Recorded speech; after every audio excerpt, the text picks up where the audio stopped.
Assalamualaikum warahmatullahi wabarakatuh. Apa kabarnya semua? Jumpa lagi bersama saya Wahyu di Dua Kehidupan. Salam hangat, salam sejahtera buat kita semua. Terima kasih buat kalian semua yang sudah mampir ke channel ini. Semoga kalian semua dimudahkan segala urusannya dan juga dilancarkan rizkinya. Pada kesempatan kali ini saya akan bacakan cerita horor lagi tentunya. Ceritanya dari Vidi Muhammad.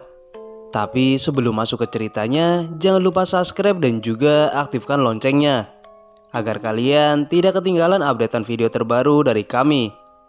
Dan juga jangan lupa like, komen, dan share ke teman-teman kalian agar teman-teman kalian juga mendengarkan cerita ini.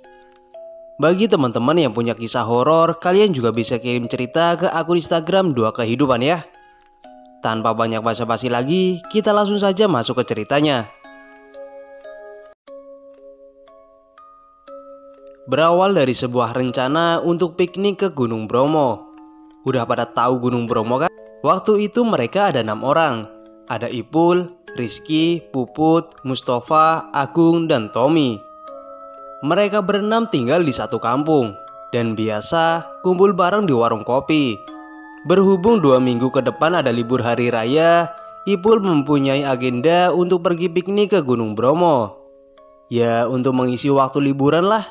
Lagi pula teman-temannya Ipul juga belum pernah ke Gunung Bromo. Beberapa hari setelah mengagendakan, Ipul dapat informasi dari orang sekitar. Kalau mau ke Gunung Bromo, usahakan jangan lewat Pasuruan. Karena katanya kalau lewat jalur Pasuruan itu rawan rampok atau begal. Mendengar kabar itu, Ipul kasih tahu teman-temannya kalau lewat Pasuruan itu katanya gini. Akhirnya mereka memutuskan untuk ke Bromonya via Malang saja. Di sisi lain, kalau via Malang itu lebih dekat dengan tempat tinggal mereka yang berada di Kabupaten Mojokerto. Singkat cerita, setelah Hari Raya Idul Fitri tahun 2014, mereka berangkat dari Mojokerto menuju ke Malang. Mereka berangkat dari rumah sore dan sampai di daerah Tumpang malam. Tumpang adalah sebuah daerah yang berada di Kabupaten Malang. Sesampai di daerah Tumpang itu, mereka mampir dulu di warung pinggir jalan untuk ngopi. Di warung kopi itu, ibu-ibu penjual kopi sempat tanya sama mereka, "Ini pada mau kemana?"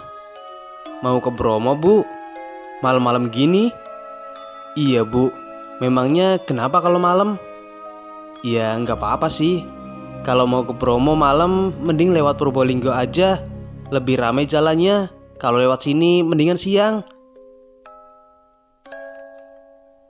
Mendengar itu mereka sedikit kendor. Tapi karena sudah terlanjur sampai di sini, mereka tetap ingin melanjutkan perjalanan. Setelah kurang lebih 45 menit ngopi, mereka melanjutkan perjalanan lagi menuju ke gerbang perizinan. Sesampai di gerbang perizinan terlihat sangat sepi. Hanya ada beberapa pengunjung saja, itu pun sebagian akan ke Gunung Semeru bukan ke Bromo. Oh iya, jalan menuju ke Bromo lewat Malang ini satu jalan kalau kita akan mendaki ke Gunung Semeru. Jadi kalau tujuan kita untuk mendaki ke Gunung Semeru, kita tidak perlu membayar tiket masuk di sini. Nah, berhubung tujuan mereka malam ini adalah ke Gunung Bromo, jadi di situ mereka membayar tiket masuk. Ketika sedang mengisi formulir, Ipul sempat ditanya oleh petugas yang berjaga, "Mau langsung ke Bromo sekarang, Mas?" "Iya, Pak. Kalau gitu hati-hati, soalnya jalan turunan ke padang pasir licin. Kalau bisa pakai jasa jeep aja biar aman." "Memangnya kalau pakai motor bahaya ya, Pak?" "Ya nggak apa-apa sih, tapi resiko soalnya ini malam." Setelah mengisi formulir itu, Ipul berundi sama teman-temannya enaknya gimana. Karena waktu itu mereka cuma membawa uang pas-pasan, akhirnya mereka memutuskan untuk pakai motor saja. Karena kalau sewa cukup mahal. Kurang lebih jam 8 malam, mereka berangkat meninggalkan pos perizinan. Setelah pos perizinan itu jalannya masih belum begitu licin, tapi cukup bahaya juga karena berupa bebatuan. Sesampai di pertigaan arah Semeru dan Bromo, mereka berhenti dulu untuk mengecek motornya masing-masing. karena setelah ini jalanan akan menurun dan didominasi pasir. Setelah dicek dan aman, mereka lanjut berkendara lagi menuju ke padang pasir. Dengan susah payah mereka melewati jalan ini. Dan setelah menempuh kurang lebih 30 menit perjalanan, tiba-tiba kabut turun sangat tebal, hingga membuat mereka berhenti karena kesulitan dengan jalan dilewatinya ini. Ketika sedang berhenti, Ipul bilang ke teman-temannya, "Gimana nih? Kabutnya tebel banget, jalannya gak kelihatan." "Pelan-pelan aja Pul, yang penting sampai," jawab Rizky. Di situ Ipul merasa takut. Takut kalau ada orang yang sengaja ingin mencelakainya, mungkin rampok atau begal. Karena kondisi saat itu sangat sepi, tidak ada pengendara satupun yang mereka jumpai. Hal yang sama juga dirasakan oleh teman-temannya, tapi mereka tetap positive thinking. Semoga tidak terjadi apa-apa. Akhirnya dengan pelan mereka lanjut berkendara turun. Nah, di tengah-tengah perjalanan itu, samar-samar mereka melihat ada dua orang yang sedang berhenti di pinggir jalan dengan satu motor. Ipul yang waktu itu berboncengan dengan Rizky bilang, "Riz, itu di depan kayak ada orang." "Iya, agak cepetin jalannya, takutnya begal." Dari posisi paling depan, Rizky memberi kode ke teman-temannya agar sedikit ngebut. Tapi mau ngebut gimana? Orang kondisi jalannya seperti ini, yang ada malah jatuh. Lalu terlihat dua orang itu melambaikan tangan seperti sedang meminta bantuan. Ketika sudah dekat, salah satu dari dua orang itu berteriak, "Mas, tolong, tolong!" Ucap salah satu orang itu meminta tolong. Awalnya mereka ragu akan berhenti, takutnya ya itu tadi. Karena kasihan melihat dua orang itu yang sepertinya butuh bantuan, akhirnya Ipul berhenti disusul dengan yang lain. Kalaupun nantinya mereka begal, Ipul pasrah, lagi pula jalannya juga nggak bisa kalau dipakai ngebut, pikir Ipul. Ipul bertanya pada dua orang itu, "Kenapa mas? Tolong kita mas, lampu motor kita mati. Kita ikut jalan bareng ya," jawab salah satu orang itu. Ipul dan yang lain tidak ada yang berani turun dari motornya. Lalu Ipul mempersilahkan orang itu untuk bareng dan memintanya untuk jalan di paling depan, dengan tujuan kalau nanti dua orang ini akan berbuat sesuatu jadi mereka bisa lihat. Dua orang itu kemudian mengucapkan terima kasih dan lekas mengendarai motornya disusul Ipul dan teman-temannya dari belakang. Semakin mereka jauh berjalan, kabut yang menyelimuti semakin tebal, hingga jarak pandang mereka hanya 1 meter. Lampu dari motor pun tidak bisa menembus tebalnya kabut. Di sisi lain, jalan yang mereka lewati ini semakin ke sana semakin licin oleh pasir. Jadi, otomatis jalan mereka semakin pelan. Setelah cukup jauh berjalan melewati pasir, tiba-tiba dari belakang Puput yang berboncengan dengan Mustafa berteriak sambil membunyikan klakson. "Woi, berhenti, berhenti!" Spontan, Ipul berhenti, begitupun dua orang yang di depannya itu. Ipul bertanya pada Puput, "Kenapa berhenti?" "Agung dan Tommy ketinggalan jauh di belakang," jawab Puput. Setelah dilihat ke belakang ternyata benar, motor Agung dan Tommy tidak terlihat. Di sini Ipul sudah berpikir negatif, apa jangan-jangan Agung dan Tommy kenapa-napa. Akhirnya mereka berhenti untuk menunggu dua temannya yang tertinggal itu.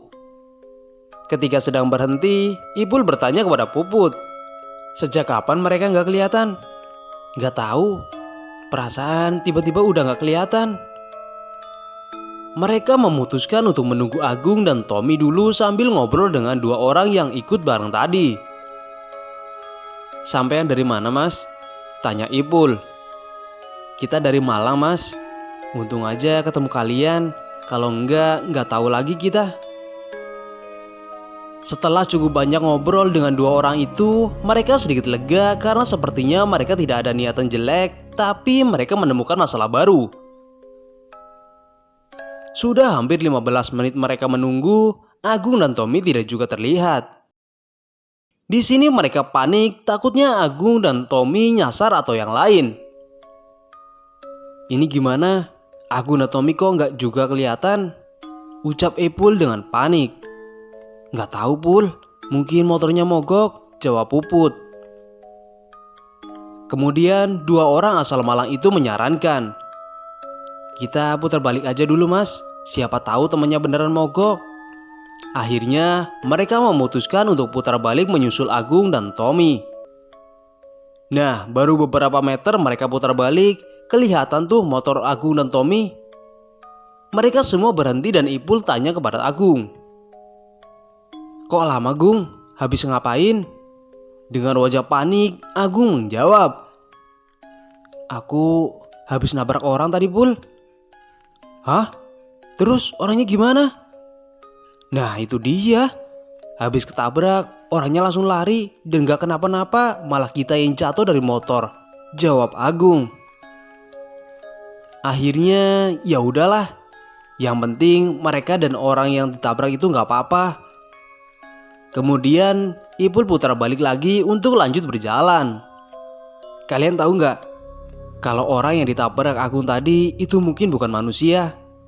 Karena bagaimana bisa orang itu tidak kenapa-napa setelah ditabrak? Jatuh pun enggak, tapi langsung lari kabur. Malahan Agungnya jatuh. Dan orang yang ditabrak Agung itu berpakaian serba hitam. Untuk wajahnya kurang jelas, karena pas ketabrak, orang itu tidak melihat ke arah Agung sama sekali dan langsung kabur. Tapi di sini Agung tidak bilang ke Ipul dan yang lain. Perjalanan pun kembali dilanjutkan menuju ke penanjakan. Lama berjalan dan sudah hampir 2 jam, tapi mereka tidak juga sampai di penanjakan. Di sisi lain, malam itu mereka tidak bertemu dengan satu orang pun. Karena suhu malam itu sangat dingin, mereka berhenti dulu untuk istirahat sekaligus berunding. Pul, penanjakan masih jauh nggak? Tanya Puput. Nggak tahu, bentar lagi mungkin, jawab Ipul yang tidak tahu. Apa jangan-jangan jalan kita salah Pul? Ipul juga sepemikiran dengan Puput. Lalu dua orang asal Malang tadi menyahut. Bentar lagi kayaknya mas, soalnya ini udah lama kok kita jalan. Ipul juga mikirnya gitu, mungkin bentar lagi sampai. Tidak lama kemudian, mereka mengendarai motornya lagi dan melanjutkan perjalanan. Setelah cukup lama berkendara, terlihat dari belakang ada jeep yang lewat mendahului mereka. Melihat itu, mereka sedikit lega karena setidaknya mereka tidak salah jalan. Mereka mempercepat laju kendaraannya dengan tujuan untuk mengikuti jeep itu, tapi secepat apapun berkendara di atas pasir, tetap saja mereka ketinggalan jeep itu. Karena jeep itu sudah jauh dan tidak terlihat, mereka berkendara mengikuti jejak ban dari jeep tadi. Karena menurut mereka, jeep tadi bertujuan sama, yaitu ke penanjakan. Tidak lama kemudian, mereka menjumpai sekelompok orang yang sedang camp dan menyalakan api unggun di kiri jalan. Ipul berhenti untuk bertanya, apakah penanjakan masih jauh atau tidak. Dan menurut orang yang ngecamp, penanjakan sudah dekat, beberapa menit juga udah sampai. Mendengar itu, Ipul mengajak teman-temannya untuk kembali melanjutkan perjalanan agar segera sampai di penanjakan. Tapi sudah sekitar 1 jam berkendara, mereka tidak juga sampai di penanjakan. Di sini Ipul mikir, katanya penanjakan udah dekat, tapi ini kok lama banget gak sampai-sampai. Hingga akhirnya mereka semua tersentak karena jejak mobil jeep yang mereka ikuti itu putus di tengah jalan. Rizky yang menyadari hal itu terlebih dahulu bilang ke Ipul, bentar Pul, jejak mobilnya kok nggak ada. Ipul yang baru menyadari hal itu langsung menghentikan motornya. Melihat Ipul yang tiba-tiba berhenti, Puput bertanya, kenapa berhenti Pul? Jejak mobilnya kok hilang? Di sini barulah yang lain sadar. Lalu mereka berunding lagi, enaknya gimana nih? Lalu dua orang asal Malang tadi menyarankan, lanjut jalan aja dulu, ntar kalau nggak sampai-sampai barulah berhenti dan nunggu pagi. Mereka pun menyetujui usul itu dan bergegas lanjut berkendara lagi. Nah, Sekitar 15 menit berkendara, terlihat ada sekelompok orang lagi yang sedang camp sambil menyalakan api unggun di sebelah kanan jalan. Melihat itu, mereka lega, karena setidaknya mereka tidak salah jalan. Ipul mengajak mereka untuk berhenti dulu untuk bertanya. Ketika berhenti, sekelompok orang itu bertanya, "Loh, kalian rombongan yang tadi kan? Ngapain balik?" "Loh iya, ini kan yang tadi ketemu." Mendengar itu mereka kaget, karena ternyata sekelompok orang yang sedang camp itu ternyata sekelompok orang yang sebelumnya mereka jumpai. Mereka juga baru sadar kalau ternyata mereka ini jalan balik. Dari sini mereka tidak habis pikir kok bisa, padahal tadi mereka tidak merasa putar balik sama sekali. Rombongan yang sedang camp itu kemudian menawari mereka untuk gabung. "Udah gabung sini aja mas, nunggu pagi."